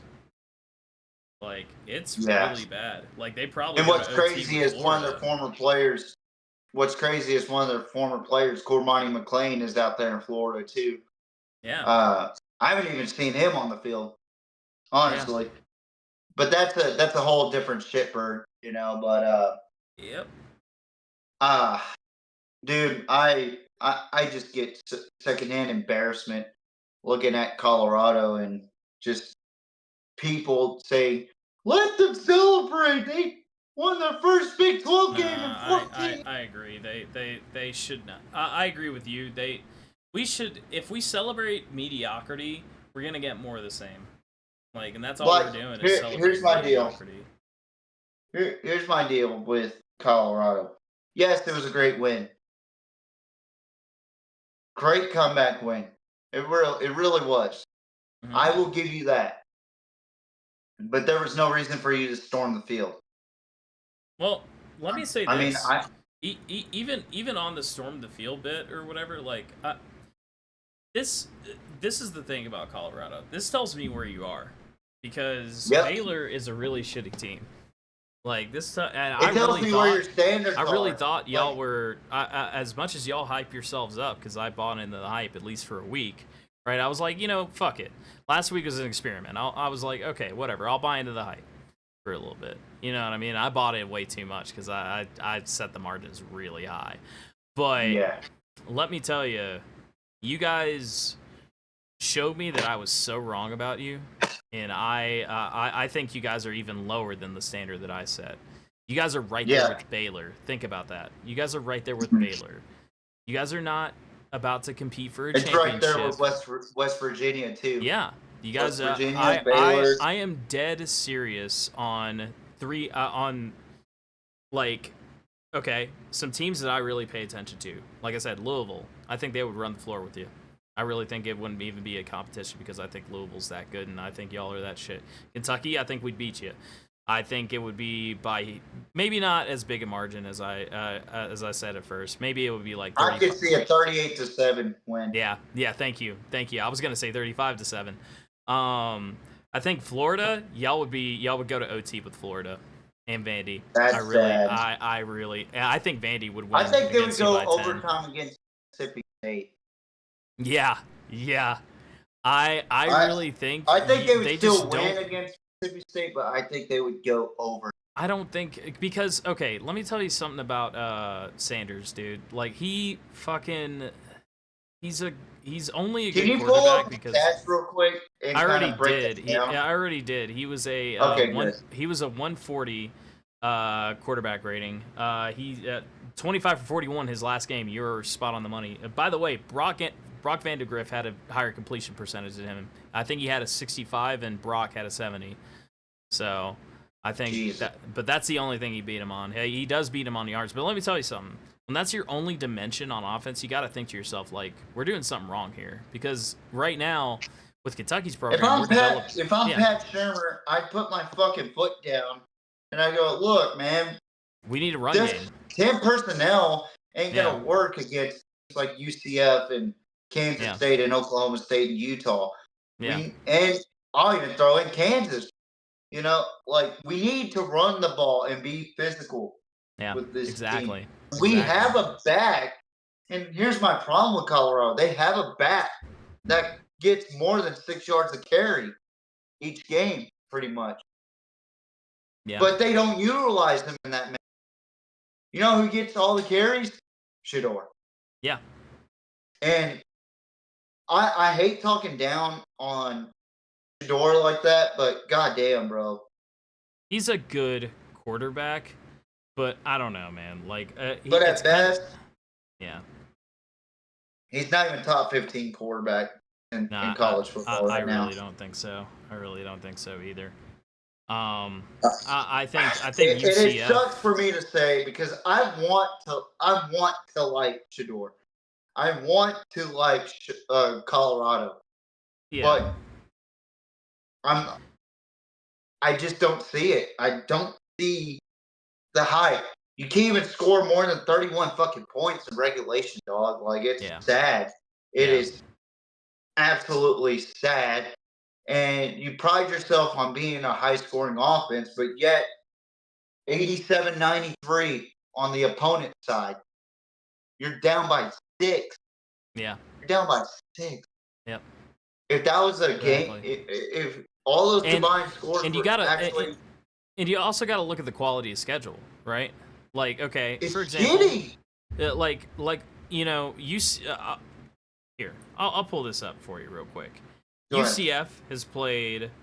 Let's go with UCF. Well, they haven't had much of a schedule this season either. They've had TCU and then 2, I guess, FCS teams. But okay, I'll use a better example. I'll use Kentucky.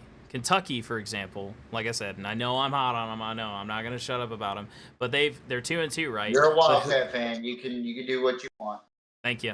Who have they played so far? They played Georgia. They played South Carolina. Which wasn't really, but they're gonna play Texas. They're gonna play Bama.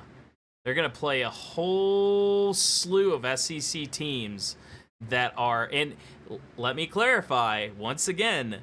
We were 1 point away from beating Georgia, which is really, really tough to do. Which at the time was number 1, by the way. Yeah, exactly. And I think okay, if as Colorado, I had, we had like been 13 to 12. Let's say Colorado was 13 to 12 against Georgia instead of Kentucky. I'd say, honestly, I'd have a lot more respect for Colorado in that situation. Yeah, like, I really would. I'd be like, Colorado, you lost, but you did really good. Though. Like, but I don't either. That's my I think they go against Texas. I think they go against good teams like hell, even Tennessee.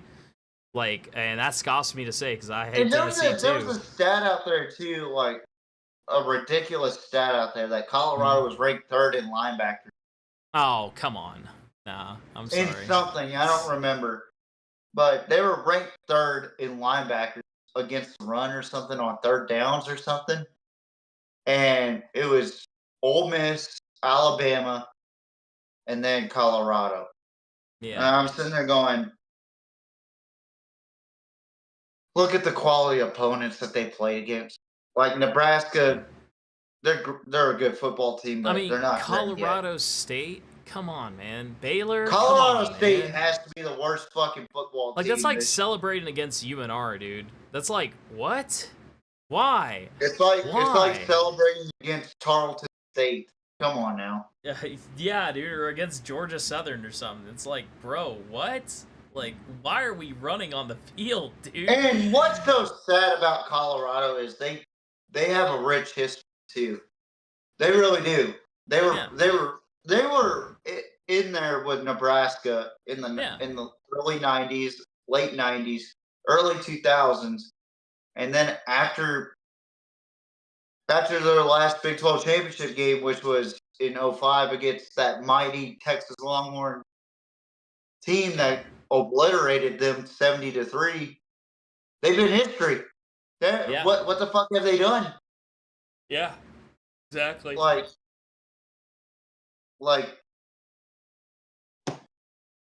I don't know. Colorado to me right now is one of those teams that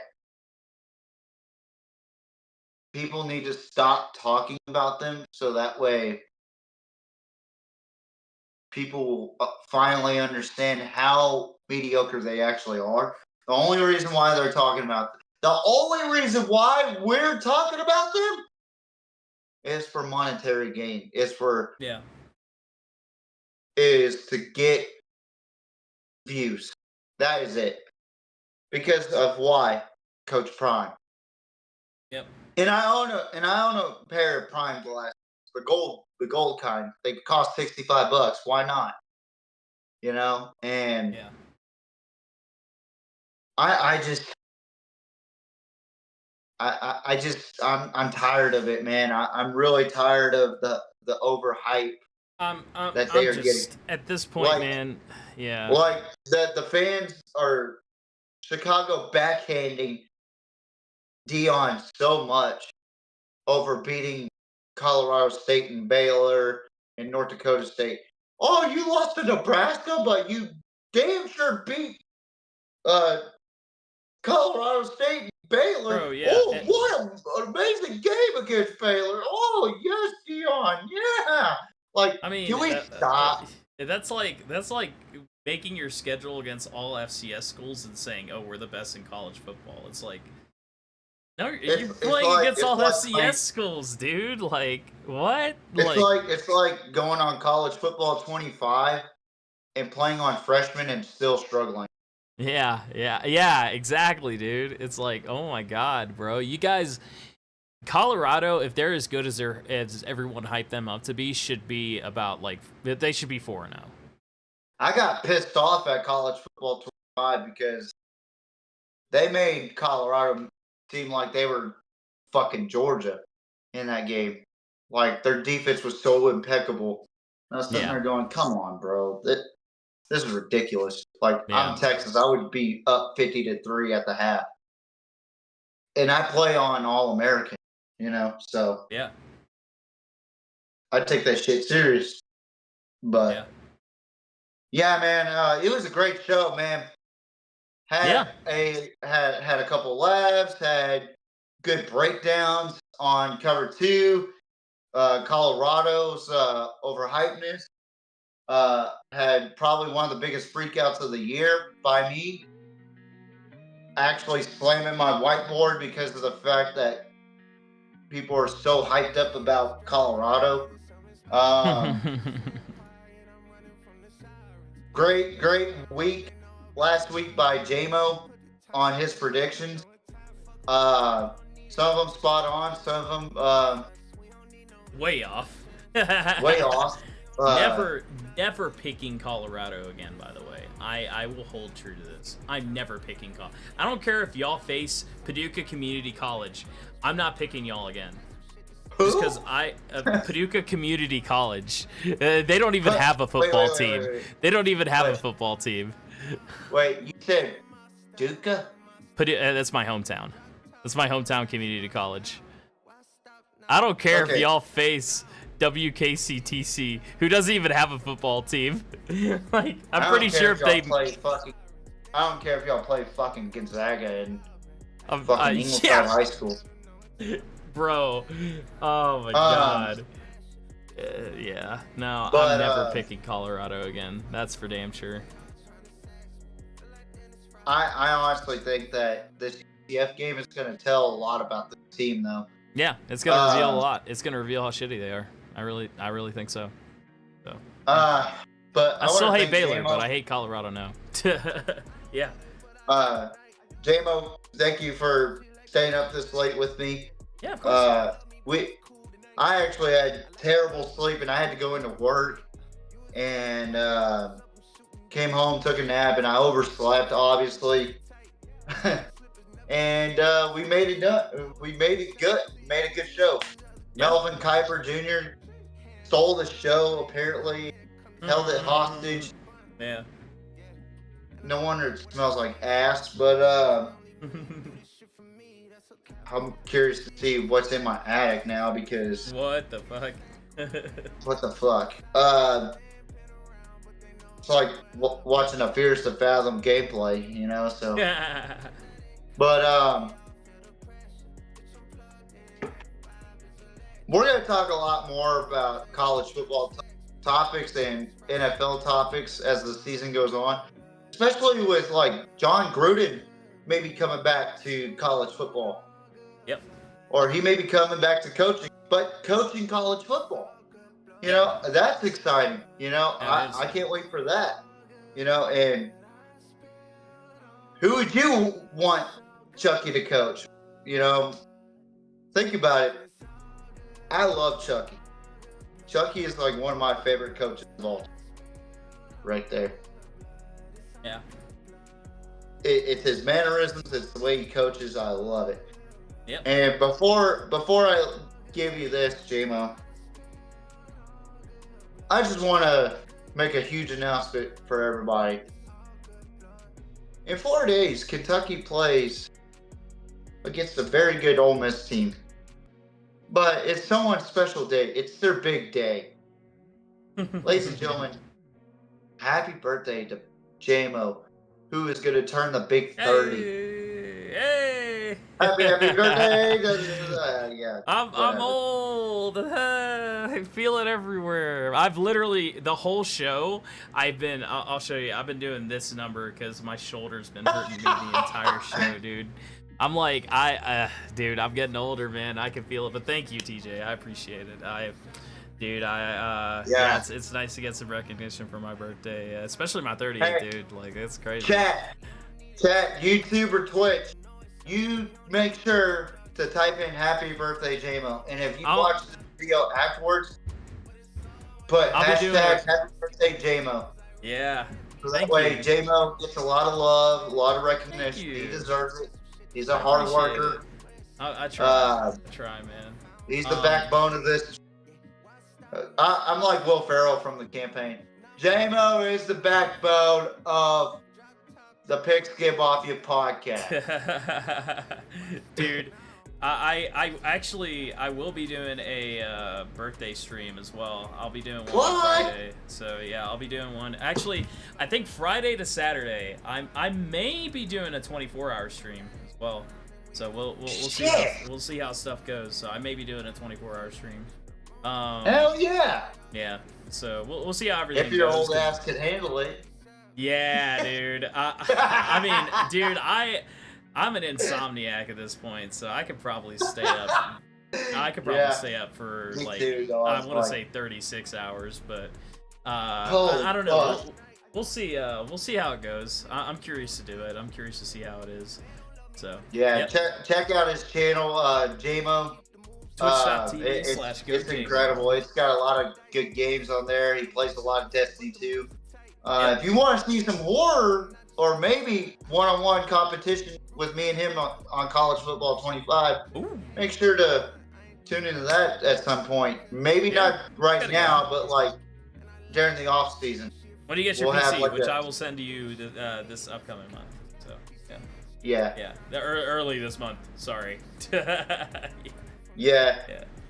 I'm looking forward to that, bro. Like, finally get a PC here and get that monitor set up, and then hell yeah, dude. Oh man, I'm telling you, I'm gonna get color, dude.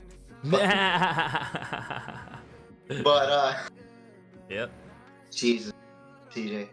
But J-Mo, you got any final thoughts before I give my final thoughts? Yeah. Buzz on out of here. Yeah, thanks for all the love again. Appreciate it. And yeah, like I said, Kentucky, the biggest gift you could give to me is a dub over Ole Miss. If you don't make it at least close if you can. I know that's a lot, but Are you gonna go drinking if they win? no. I think they got a good chance. I really do. Like, I think they have a good chance. I will wear my Kentucky shirt for 24 hours, though. I will do that. So I'll wear my Kentucky jersey in pride. So, but yeah, Kentucky. If you could please get us a dub this week so we could please get in the top 25, that would be phenomenal. Also, Colorado, never picking you again. Please don't ever call yourselves good at football. I don't care if you guys wish me hell upon my birthday. I don't care. Colorado. Oh my God. Y'all. Like, it would be the biggest birthday present if UCF also beat Colorado. Please, UCF, run their fades so they can shut up. Thank you. I believe in UCF. Okay, I don't think UCF will shut them up because prime sexuals. They're probably that might be an impossible. Probably up there with the Swifties with me. Like, you know what, J-Mo? We should do like a top 5 best fan base in top 5 worst fan base. Destiny 2 top 5 worst. No, I'm kidding. Well, as far as like college football, NFL. Yeah, no, I know. And now the Swifties are a part of that realm, so it's fair game, motherfucker. Yep. Yep. But yeah, I just want to thank everybody for the support, and also I also want to give a shout out to a network that I'm a part of, the MPND Sports Network, Mustang Pride Never Dies Sports Network. It's a Ingleside High School exclusive that I do. I do the commentary for high school football over there. I'll be honest, man. Like I got a chance to talk to our head coach's wife and him as well. Talk about our opponents like Ray and Brownwood, who's historically a state champion in the state of Texas. Got a chance to talk, kind of break that down, and Brownwood got their ass whooped by La Vega, which is a good sign for us because we came off of a big loss a couple weeks ago, and then we ended up mollywopping the team that came into our house, whooped their fucking ass. But I couldn't believe the overwhelming support that I got. You know, I talked to people about the commentary as far as like when I get there, but never in my wildest dreams have I thought that anybody would appreciate what I would do as a commentator. You know, in sports, people hate 2 things more than anything: bad officiating and bad commentary. Apparently, I'm a great commentator for this wonderful sports network. I genuinely think that I try my best to entertain and show love to my alma mater, to give back. It has nothing to do with monetary goals or anything, and I'm not gonna lie. At first it was, but now it's like it gave me a whole new perspective on a lot of things, especially in life. When I was talking to our head coach's wife about her group chat that she's in, 90% of the conversation was about my commentary and how much they enjoy it and how much they laugh about it. Not to make fun, but to appreciate what I say. Yeah. And how much they love my commentary. And I'm not trying to toot my own horn saying I'm the best commentator out there. I'm far from that. I'll be honest. Like, it's probably never going to be a forever thing. But if it does, I hope I get to the next level. I hope I get up there with Gus Johnson. But if not, it's not going to hurt me anyway, because this is my primary baby right here, the Pigskin Mafia podcast. And when she said that they enjoyed the commentary, it gave me a whole new perspective on everything. Like, be passionate about what you want to do. Be passionate, be patient. If you want to get that monetary goal, you need to bring the passion. You need your passion. I'm just going to say that right now. What's more important than wants? Needs. Be passionate. You got to need your passion over your want for monetary goal. Now, if you want your monetary goal, you need your passion. In anything you do. Anything. I don't care if you're running routes. See a lot of what's going on in the NFL right now, especially with the Cowboys. Dak and CeeDee Lamb get paid, they underplay, right? Because they wanted the monetary goal instead of the passion of the game. They didn't need the passion of the game, is what the way I look at it. And I could be wrong about that. They, like, I'm not going to knock them for being a 1%er, okay? But the point is, don't cut yourself short and shoot for the money right away. Be passionate about what you do. Put in the work. Hard work pays off. I learned that at a special camp at LaDainian Tomlinson Camp LT back in 2006. I have been using that saying ever since. Hard work pays off. All right, ladies and gentlemen, what a show tonight. I want to thank JMO for coming on and doing this thing last minute. We will be back Wednesday, hopefully early, and we will talk about a certain topic which will pop up at some That'll point. be next Wednesday, by the way. Yeah, it'll be next Wednesday, not this Wednesday, because me and JMO got stuff going on. So Yeah. we are a weekly show, not a daily show. So let's get that out of the way. But next Wednesday we'll talk about the Week 5 recap for college football, Week 6 prediction, Week 4 recap for NFL, and Week 5 prediction. And then 2 topics that we'll have, the headliner and the main event. So, and also we're doing this trend where we're putting TikToks up and giving shout outs to the creators as well. Shout out to Coach JB for putting that viral TikTok out there to actually get me to perform as Melvin Kiper Jr. or Senior, which, if y'all didn't know, that's who I was. It's supposed to make fun of Mel Kiper, okay? But tune in next Wednesday night. It's gonna be a great show. It's gonna be amazing. JMO, thank you, brother, for coming out. Of course. Everybody, thank you for watching. And we are one of the greatest shows of all time on YouTube and Twitch.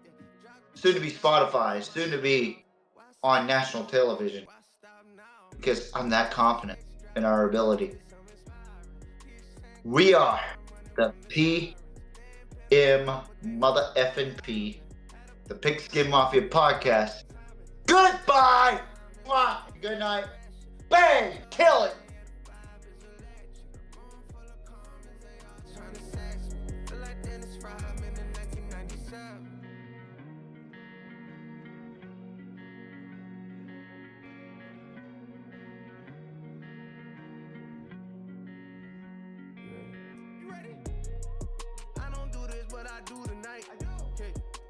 Pussy like it's food tonight. Yeah. They don't love me, but it's cool tonight. I like to keep it loose, but keep the moves tight. You was right. Running numbers up, I'm shooting dice. Fuck a suit and tie, I'm loosey goosey, but the moves are tight. Louis slippers never slipping, I just let it slide. I was on your side till you group me with these other guys. Hand on the blunt. the sun, hair up in a bun, yeah. And I like what I see, she a freak, said she only really do this shit for me, that's a cap. PCX driving, I needed something